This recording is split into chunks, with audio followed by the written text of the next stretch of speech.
In the last video I talked a little bit about some of the advantages of a urine diverting dry toilet, composting toilet, versus a composting toilet that just mixes both the urine and the poop.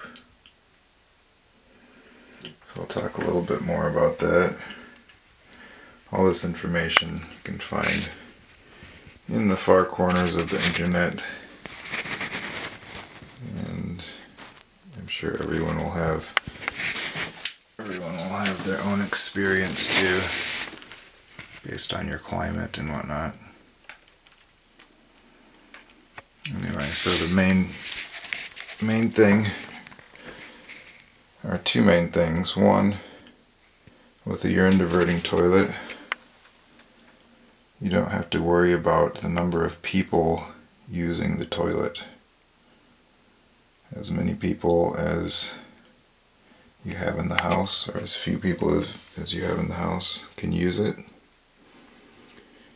With the regular composting toilet, too many people produce too much urine, and that fills up the compost container and makes it anaerobic, so it stops composting and it becomes a nasty mess.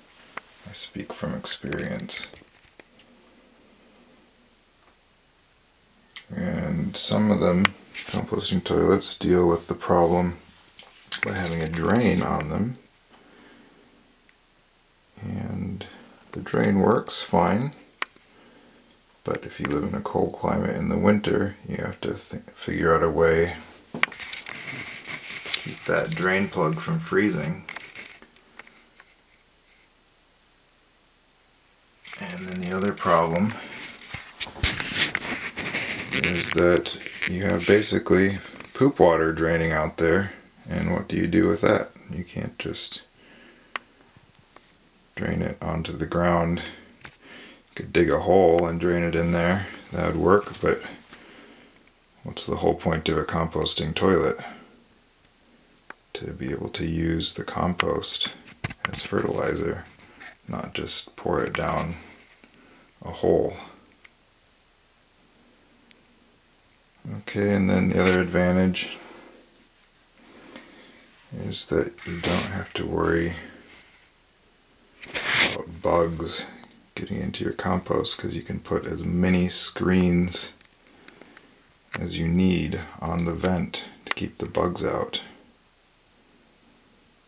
And I talked about that earlier.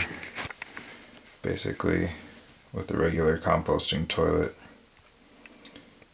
the extra moisture in the air that's being vented collects on the screen and drips back into the composter. But since there's no urine in the bin that's being vented with the urine diverting toilet,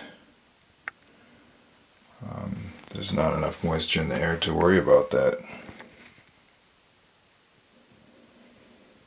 Alright, as far as cost goes, I live in Alaska, and this toilet cost more than the actual toilet to ship to me, but it was sent directly from Sweden.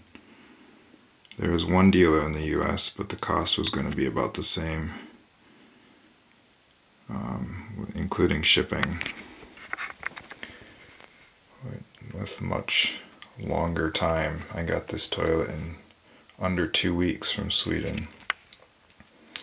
All the other parts, so this pipe, probably paid way too much for it, but it cost $250 for 20 feet of 8-inch PVC. All this hose, dollars here and there. I figure I spent around I'd say under $2,300. I had some supplies on hand. And you'll probably spend $1,000 less if you don't live in Alaska, because because of the lower shipping cost. Alright,